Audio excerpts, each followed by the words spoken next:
Parang filter to. Yan. Okay. Eye bags, mga ganun. Cheers! Again, let's go! Happy Friday! Welcome to Couch Confessions with Queenie and Rosel? the show where we spill secrets, unpack messy stories, and dive into the confessions of people who are too scared to say it out loud. I'm your host, Queenie, and I'm joined by... Rosel! If you have any stories that you want us to talk about, any special shout-outs, birthday greetings, or whatever, send your messages to couchconfessionswithqueenie@gmail.com, and who knows, maybe you will be featured here. Nag-request kasi si Rosel ng Tagalog. Oo, di ba? Para naman makaka-relate yung mga kapwa ko dyan. Kailangan namin to kasi very heated. Intense. Talaga? Yes. Kinakabahan na ako. Alam mo, hindi ako na bad trip. Sabi mo, pagka Gusto mo mo na naman. mainis ngayon. So now let's dive into the story. Episode number 3, post number 1, pakibalik sa nanay mo. Uy! Pakibalik sa nanay mo. Naiinis na ako sa asawa ko. Bagong panganak lang ako, cesarean, female 32, yung asawa ko naman male 35. Bali 1 week pa lang yon post-op ko, kaya yung tahi ko masyadong masakit at kumikirot pa. May times na pag naglalatch si baby, sasabay din yung sakit ng tahi kahit nagpapump ako. Umiyak talaga ako, pero yung asawa ko, tatawanan lang ako. Di ko alam kung pinapagaan lang niya yung mood ko, pero di ko masyado naiisip na masakit. Pero minsan wala na sa lugar, di ko man lang nakita na i-comfort niya ako sa sakit na nafe-feel ko. Umiiyak ako parate dahil din sa postpartum, siguro out of nowhere, pero deadma pa rin siya. Ngayon, kumikirot na naman yung tahi ko. Tapos pag uwi ng asawa ko, sabi ko, hindi ko pa napapa-burp si baby. Tinay kong ipa-burp kaso yun nga, di ko na talaga kaya yung kirot, kaya binaba ko muna. Ayun, sabi niya, hindi daw pwede yun ganun. Paano na lang daw kung namatay siya, hindi ko daw ba ipapa-burp yung bata? Nagalit na ako, telling him, anong gagawin ko? Sobrang kirot na nung tahi ko. Paano kung bumuka kasi napupersa nga? Sumabat pa na, paano kung wala nga ako, di mo nagagawin yan? Hais, nakakaiyak, pero sa mama ko, makita lang niya na iika-ika ako para palitan yung baby ko, pinapaupo na ako kasi sabi ko sobrang kirot nung tahi. Palagi akong tinatanong kung okay na ako, na never natanong ng asawa ko sa akin kahit nakikita na niya na ako umiiyak at humihiyaw sa sakit. Side note, maalaga naman siya sa amin, hands-on siya sa lahat pagdating sa bata. Inaasikaso din ako kasi yung kailangan na emotional comfort, lalo ngayon hindi ko makita sa kanya. First attempt, sinabi ko na sa kanya, bakit ganun siya magsalita sa akin? Wala. Nilayasin lang ako. Sabi, hindi naman daw siya mananalo sa akin. Ang lungkot. I mean, naiintindihan ko kasi kung paano. So, talagang big shoutouts to all the moms. Yeah. Alam talaga natin yung hirap Yung hirap. nun. So, pagkapanganak mo, no, sobrang kailangan mo lang talagang parang ikaw yung mababy naman. Kasi putya, ang hirap pagbuntis, manganak. Lalo na siya, cesarean Yeah, siya. cesarean. Ang sakit nun, ang hirap. Tas ang tagal nung healing physically. Yung emotional din. Wala kang support sa husband mo. Yun nga yung dapat pinapakita ng husband mo na he's there for you. Yeah. Kasi you were carrying the child for 9 months, you just gave birth. Ano ba naman yung asawa na lang yung magpa-birth? Oh, Pwede naman yun. Hindi naman kailangan yung magpa-birth? mother ang magpa-birth. Oo, tapos yung para gamitan ka pa ng mga linyahan na Paano paano kung wala pagpatay ako? na ako? Alam mo, pag namatay ka, anak ko pa rin to. Correct. Nanay pa rin ako nito. So, ang hinihingi ko dito, tulungan mo ko. Kasi hindi lang naman ako yung gumawa nito. Eh. Correct. Tama. Ang pups lang masyado. Oo. Paano pag wala na ako? Eh di, wala na. So may Ginagaslight comment na dito. Sabi, balik mo na yan sa nanay niya.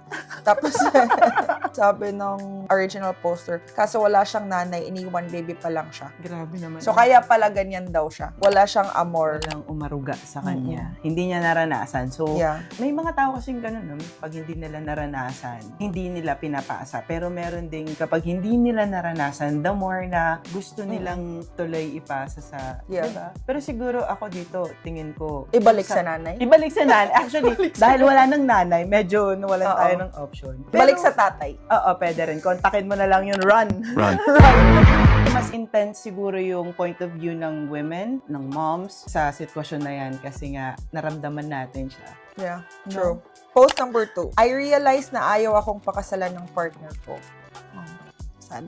I, 35 female, and my partner, 42 male, have been together for 5 years. And may isang anak kami. He was married before but his ex-wife passed away years ago before we met, and I have 1 kid from his previous marriage. One day, umattend ako ng kasal ng friend ko and nag-send ako sa kanya ng picture ng kasal. Tapos parang nag-joke ako na, ako kaya kailan ikakasal?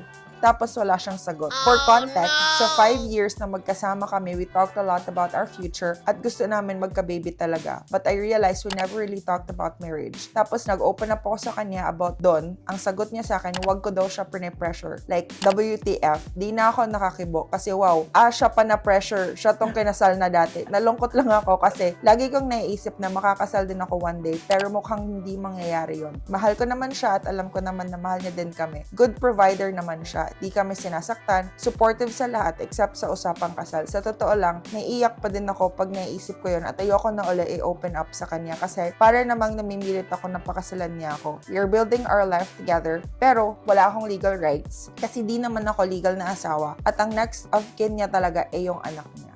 It's very easy to come into a conclusion kapag walang klaro na usapan talaga. Kung ako yung nasa sitwasyon niya, magde-demand na ako ng clear answers. Ano bang plano mo? Yeah. Gusto mo bang ikasal tayo soon or wag muna? Para alam ko. Kumbaga, andun yung eagerness ko pero klaro yung side niya sa akin. My expectations would be adjusted. Kasi hindi naman sila yung parang, uy, kakasal tayo. Parang, pa-cute lang. 5 years. 5 years na sila eh, 'di ba? Dapat sa ganung point, kaya na nilang pag-usapan yung mga ganun, harapin yung mga tough conversations. Ikaw?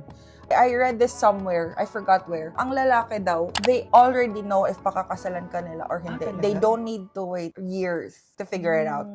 I think it's called the taxi theory. Parang they're at the right time, sila yung nandun. So, no matter the length of their relationship, kung hindi ready si guy, doesn't matter. Pero yung iba nakikilala nila, after their long-term relationship, they meet someone and then they get married after a month. Oo, no? Because they're ready to get married. But So, it's not about the length of the Yes. relationship. Pag na-feel niya na ready na siya, yun na yun. I think my advice for this is if after 5 years, your partner is telling you that you're pressuring him to get married, then you may be in denial because he may never get ready. So just prepare your exit. If you can accept not getting married to him, if the relationship is Which is good. also okay, by Yes, the way, if because it's okay with you. She said that the relationship is good, they don't have any issues, he's very supportive. So if the only thing that is ruining your relationship is just because he's not asking you to marry him, is not cheating, not anything else, then maybe just set your expectation. It may never happen. And there are also some marriages who just end up in divorce. You have it good with this partner. So just be grateful and be thankful for that. Kung hindi man talaga kayo dumating sa kasal, kung yun talaga yung magbe-break ng relationship nyo, ipagpasalamat mo na dumaan siya sa'yo. Kasi hindi ka naman talaga makakatulog kung hindi okay sa'yo eh. Kung hindi ka okay. Iisipin mo siya ng iisipin, paulit-ulit, tapos kukwestiyonin mo ng kukwestiyonin why. So kung yun talaga yung at least be thankful for the good times together. Yeah. Then just be thankful. Yeah. Happy Sunday! Bakit Happy Sunday? Happy Friday! Happy Friday pala dapat. Parang filter to. Katapos namin dapat mag-shoot ng alas 5 ng hapon. Alas 11 na. Parang filter to Kaya, kinapalan ko yung blush on. Oo. Kailangan walang kupasan ng blush on. Correct. Hanggang bukas.